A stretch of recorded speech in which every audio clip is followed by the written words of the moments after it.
Alright guys, we exist in a timeline where if anything ever goes wrong for a video game, for a movie, any piece of entertainment where they just don't hit the landing, they don't put something out that people are actually asking for or that they actually enjoy, it's your problem because you're a bigot, you're a racist, you're doing something wrong, and it's your fault if these people lose their jobs. Yes, so we saw this from BioWare veteran, what is this dude's name even? He worked on Dragon Age the Veilguard.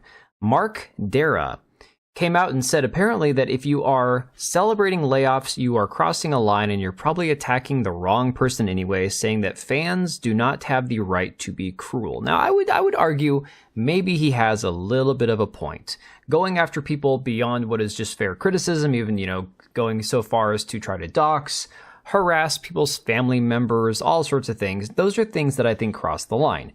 However, if you're a customer, if you pay $70 of your own money to purchase something, namely a piece of entertainment that is supposed to be entertaining, and it fails to meet that standard, it does not turn out to be entertaining, you have absolutely every right to criticize, to insult if you need to, the product at hand because it's what you paid your good money for. So again, he says your $70 doesn't buy you cruelty. I would argue maybe they should stop charging $70 for a video game, and people might be able to be a little more civil in their conversations online. But again, we've had the video game industry attacking us saying, you don't own your video games, get used to not owning your products.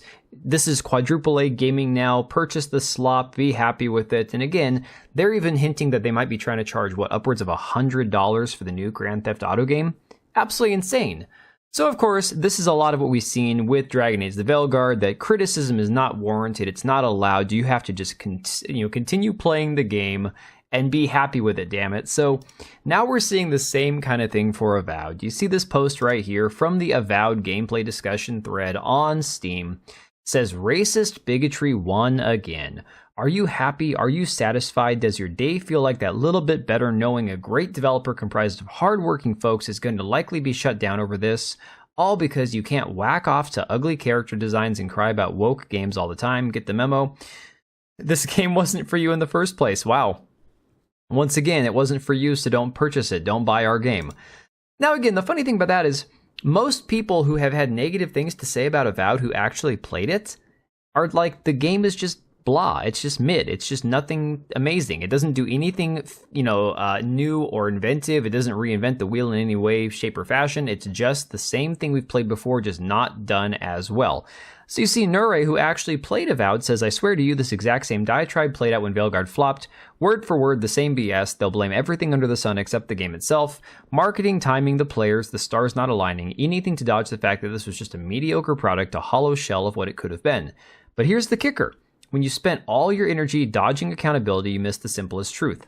It's your game that didn't stand up. The audience didn't fail you. You failed the audience. Again, guys, entertainment.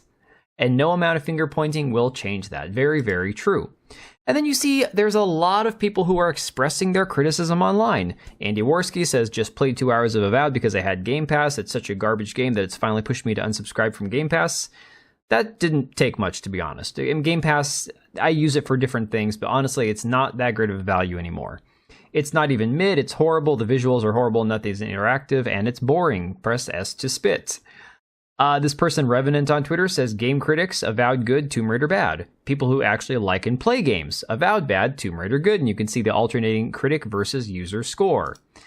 Lavender Ghost says, Avowed releases, all it did was get everyone talking about Oblivion and Skyrim. Todd, you magnificent bastard, you did it again. Rock Solid on here says, favorite part of playing Avowed for me was realizing that no NPCs are programmed to wander around the town at all. 2025 gaming on full display. And again, I don't think it's imperative for a game to be good that all the NPCs have to be walking around doing different activities. But when you go into an RPG like Kingdom Come Deliverance 2, and everybody in town, in every town you encounter, has their own activities, their own day and night cycle, and they're always constantly moving around, it does underwhelm when you see this kind of performance from a modern RPG. Then, of course, you have some of the people running defense for it, primarily because it's like the console wars, Xbox versus PlayStation, which is really retarded in my opinion. Avowed has more coverage than the State of Play and Kingdom Come Deliverance 2. Yes, more coverage because people like me are on here on YouTube talking about it. Again, not exactly making the point that you think you're making. You see this guy here, Beast of Truth, saying, man, actually playing Avowed gives you the exact same feeling of wonder and exploration as playing something like Starfield. Not a ringing endorsement, to be honest, because for a lot of us, Starfield was pretty boring. But it gets even better, because you see this post here that says, Avowed director Kerry Patel says company is happy with the sales so far. Players have raved about the game, and the company said it is happy with sales. So Michael Legacy Killa says, according to Obsidian, Avowed is thus far a success, which is kind of shocking, to be honest. Seen some mixed thoughts on this game, but have to believe Obsidian is budgeting their games better than most. At the very least, Obsidian director indicated Avowed 2 and/or expansions will be coming, which is kind of crazy. See this post here where it says, from Bloomberg, it ultimately was worth the wait. Players have raved about the game. The company said it's happy with sales. Very interesting given the fact that we don't even know how many copies have sold, how many people are playing it on Game Pass, essentially for free, as opposed to buying the game on Steam or on other consoles. Nuri says, give us the numbers, Kerry, don't pull a Veilguard. Corinne said the same thing, and BioWare celebrated by firing the entire writing team. Yes, Dragon Age Veilguard, their target was around 3 million at least, and they sold, what, half of that? And that was just active players. That didn't actually account for actual copies sold, so they probably didn't even hit 1.5 million copies sold. She says, we know you're lying. The math isn't mathing, Carrie. And you can see right here for yourself, guys. I'm going to refresh it in real time. It is currently 10:20 on a Saturday night. Yes, this is what us cool kids do on Saturday when you're married and have kids. We stay in and make videos. Less than 11,000 people playing it. Now, I want you to look at something here. This is the 1 week timeline here of Avowed, right? You go back to this part here where the game was finally released, and even going back to before early access, before the full access of the game released, it peaked at around 13,500 players. Then it developed this one peak where it hit about 17,400, if I do recall properly, right here on the 19th. It never went up above that for 3 days until we get to tonight, where it hit 18,658 on a Saturday night, and it is all the way back down below 11,000 players at this point now. That is dreadful for a first weekend on a massive, major RPG for a brand like Xbox, for, again, a big studio like Obsidian to release this, epic RPG fantasy that just can't even garner any attention. Nobody cares. Nobody's playing it. And the ones that are just said, it's fine, but it's just it's not worth $70. So I put this out there and said, Avowed has finally managed to break their 24-hour concurrent player peak after being available for more than a week after launching in early access. This game is in no way, shape, or form a financial success. Game Pass has absolutely destroyed Obsidian's latest RPG, and I truly believe that, guys. And that's somebody who thinks Game Pass is a double-edged sword. It is good for gamers and it is bad for gamers. It's good for us as far as value goes. It's bad because it encourages studios to no longer put things out there physically. So it sucks. It sucks no matter which way you look at it. I then followed up and said, fun fact, and this is where it gets even better, guys. They are so desperate to get people interested in this game that Microsoft sent me a premium Windows key to review with no commitment on my part to give feedback one way or the other. So what you're looking at here, when you go through sites like Keymailer, where I get a lot of indie keys, people send me their indie keys through Keymailer for me to check out, and we stream those typically on Wednesdays on the channel here. You always see this content requirements, this percentage of requirement here that you have here, right? So they require you to create content after you play and decide whether you're going to actually record the content and put it out there, right? So when it says play then decide, it means I did not give them any guarantee that I would even play the game, cover the game whatsoever. They sent me a premium key that I'm dreading playing. I think I probably next week will go ahead and download it and maybe check out the game a little bit.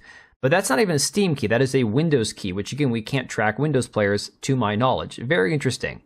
So I'm going to leave right here, guys. I do not think this game is going to be a financial success. I think that they will punt it down the road, lie, cheat, steal, do whatever they have to avoid the conversation, not take accountability for the fact that they just put out, once again, a kind of mid-game. No, it wasn't obsessively woke. It seems like there are some dialogue options. You've got the gay characters. You've got the gay lesbians that you have to help out with their quest line, something about abortion. There's some very strange dialogues that I've seen.